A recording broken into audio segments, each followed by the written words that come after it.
Welcome, family, to another amazing edition on the Family Round Table, where we talk about everything family, business, and entrepreneurship. And we are in InvestFest right now, literally walking and seeing people act at different booths, our booth, go to events, see the speakers. But what I don't see people doing right now is eating good. So we had to bring somebody that specializes in not just eating good, but somebody who eats healthy, somebody who takes care of their health, that knows that health is wealth. Because family business is not only about business, it's about family, and family encompasses health and wealth.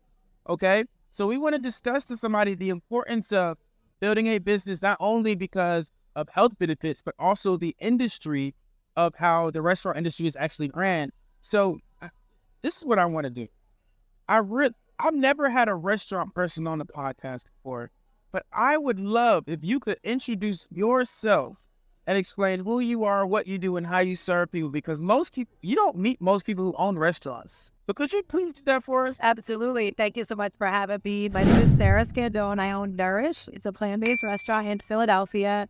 We do a variety of different transitional type of vegan food, but also alkaline vegan, raw vegan, very healthy, natural foods too, because like you say, in the plant-based industry right now, there's a lot of just food that is because it's a fad. So we actually serve really healthy food because we really care about our health and our wellness. And like you said, health is wealth. So we're here learning about wealth, and we're learning about financial literacy, and learning about a variety of different things. But we definitely have to realize and look at our health as being our greatest wealth.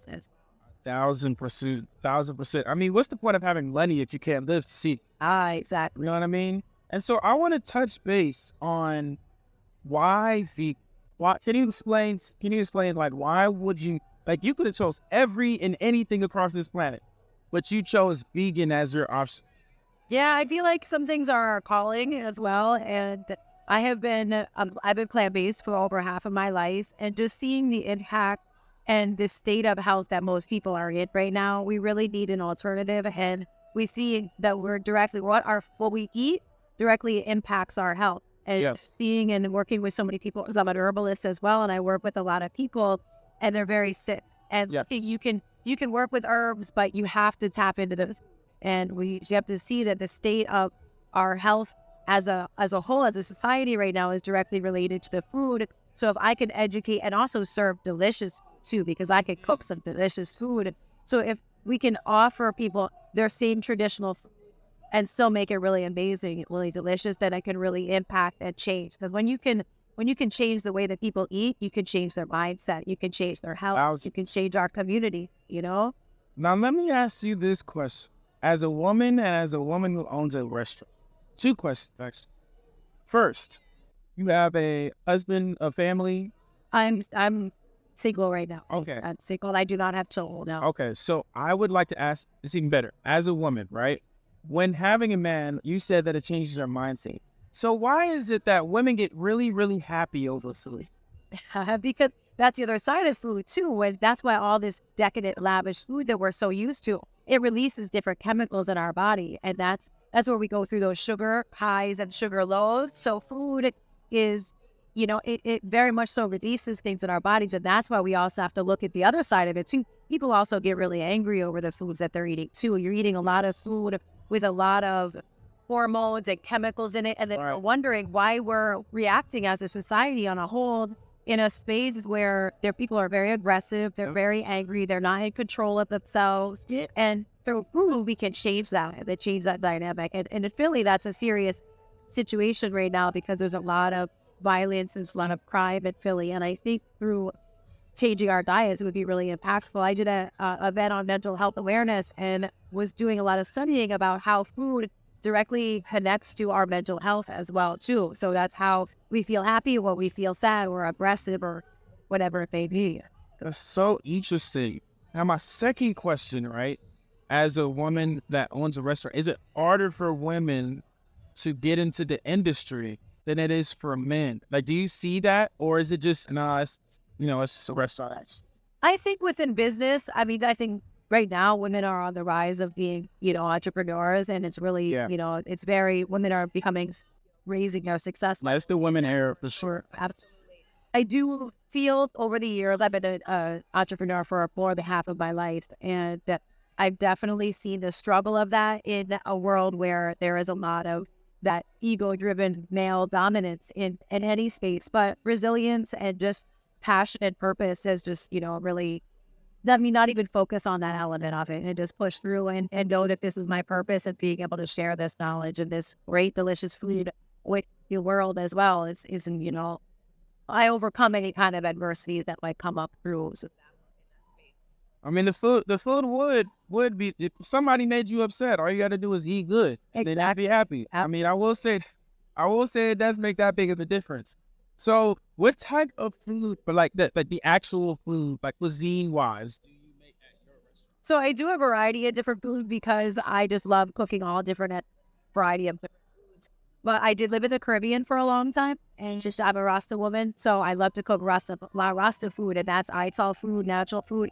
But I do a lot of Jamaican food. So we have like a vegan oxtail. Yeah, we have a vegan oxtail. I make an amazing coconut curry plants in it, and just get really creative with the thing, with the different Jamaicans. It's amazing. You're making me hungry. Yeah, I'm pretty hungry right now. My plans right now. I'm doing fruit right now, but yeah, I'm looking forward to eat some good food here in Atlanta as well. They have some amazing restaurants. You said trying to cleanse. Is that a part of the lifestyle of being vegan, or is that just something you choose? I choose that. I think most people that are going vegan now are understanding that it is about their health, and realizing that the more that we become healthy, the better we feel, the better we perform. Right. And cleansing our bodies is just really beneficial. I'm doing a parasite cleanse right now, and it's just controlling what you eat helps you control everything. And setting a mindset to be able to be in control of yourself helps you be able to monitor everything in your life, your financial situation, your business development, your personal development, your, just overall. So I think being able to control our food and setting that standard.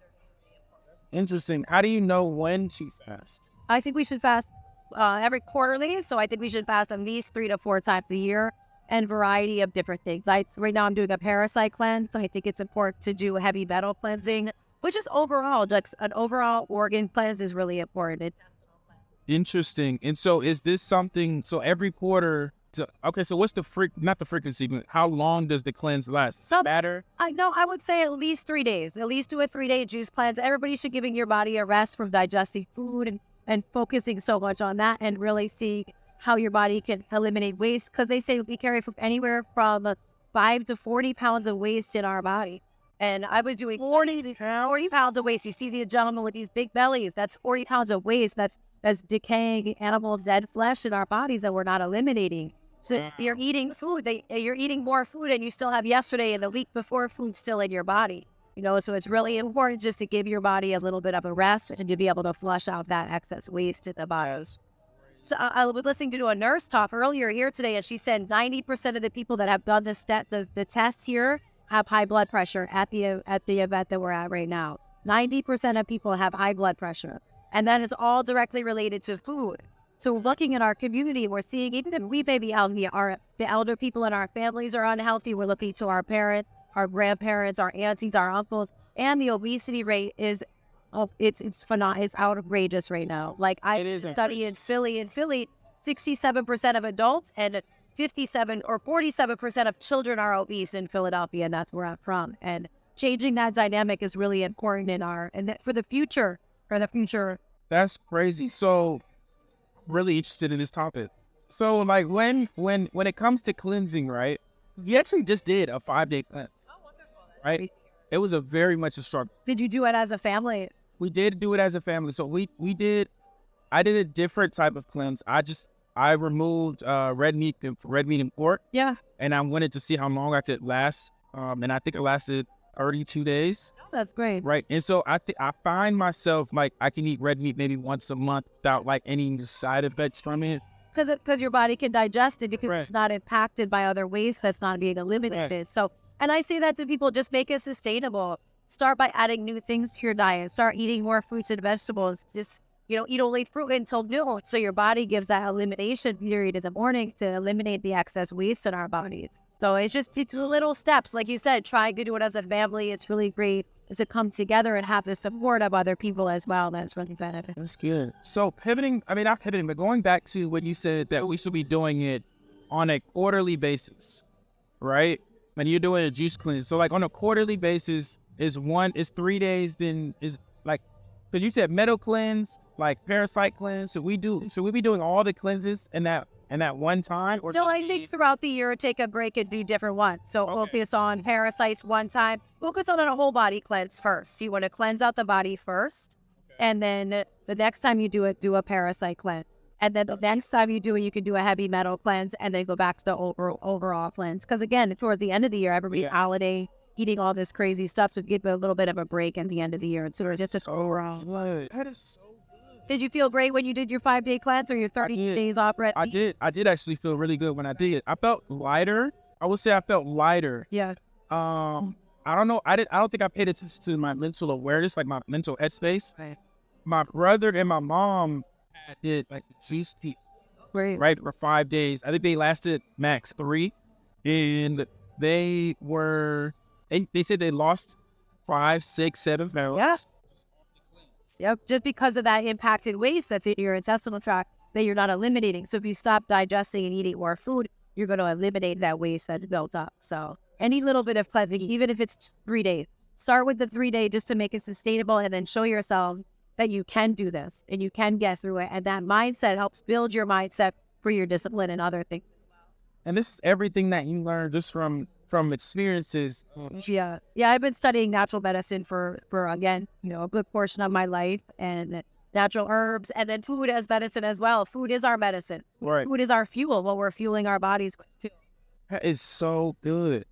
I'm not gonna lie to you. This gotta be the most interesting podcast I did. Wonderful. I'm glad to share. I did not know. Now, I knew about juicing, but I don't think I knew like the importance of the statistics, like how things impact, how often you do it. And I think that's important for people to listen and know, because we think we should juice, but like we don't have like the blueprint of juicing, right? So I feel like it's very important. So how can people get in touch with you? Because I feel like what they need to know. Yeah, wonderful. And I have a whole bunch of different cleanses on my social media page. Of course, you can follow us at Nourish Philly, and it's nourishcafe.net for our website as well. We do juice cleanses. Of course, we have that there. I do a variety of different herbal cleanses as well. I do have a parasite cleanse, but you can find them in your cities as well. Any health food stores are going to have these. Go to your local juice bar and get a 3-day cleanse from that, or do it at home. Just practice and start to take care of ourselves. We have to be self-reliant in every aspect, so being self-reliant on our own ability to cook and prepare our own foods is very important at this time. That is so good. That was so good. I don't even have any words because I did not know that information. So look, y'all, I want y'all to really tap in. Like I said, for family business, you have health as well. So y'all just got the blueprint to lose 5 to 40,000 pounds. That's going to be the title, okay? That is 5 to 40,000 worth of pounds in your stomach that you're not cleansing every single quarter or every single year, depending on how long you keep it. So I want you all to tap in with her, learn the information. Go ahead, like, comment, and subscribe, and I will see you all in the next episode. Peace.